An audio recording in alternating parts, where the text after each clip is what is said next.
பற்றி ஒன்று பார்ப்போங்களா?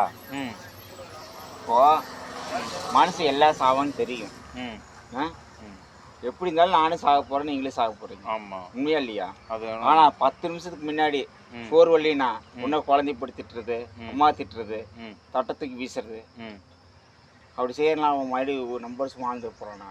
இல்லை வாழ அப்போ முடியாது. அந்த கோவப்பட்டு வீசு பண்ணுறது தப்பாக ரைட்டா? தப்பு. அப்போ கோவப்படுறது முட்டாள்தனமா இல்லையா? ரொம்ப முட்டாள். அப்போ நீங்கள் கோவப்படுறது முட்டாள்தனமா இல்லையா? நான் கோவப்படுறேன் எப்பயுமே அமைதியாக தான் சாமி யாரும் கோவப்பட்டீங்களா இல்லையா? கோவப்பட மாட்டேன் சாமி, அமைதியாக தான் சாமி இருக்கும். யாரும் கோவப்படுறது தப்பா இல்லையான்னு கேட்குறேன். கோவப்படுறது தப்பு தான் சாமி. அப்போ சாவான்னு தெரிஞ்சு நம்ம கோவப்படுறோம். ம் அதனால் பிரயோஜனம் இல்லை. ம் அப்போ கோவப்படுறதுனால லாபம் இல்லை, இழந்தது கிடைக்காது, ம் போன டைமும் கிடைக்காது. ம் நீ இல்லைங்களா? ஒன்று இப்போது பிறந்தா சாவான்னு தெரியும், அது எப்போ ஆனால் சாப்பிட முடியல. பிறப்புறதையே நம்ம பிரம்மா வந்து எழுதி வச்சிருப்பாரு எப்போ இறப்பாருன்னு சொல்லிட்டு.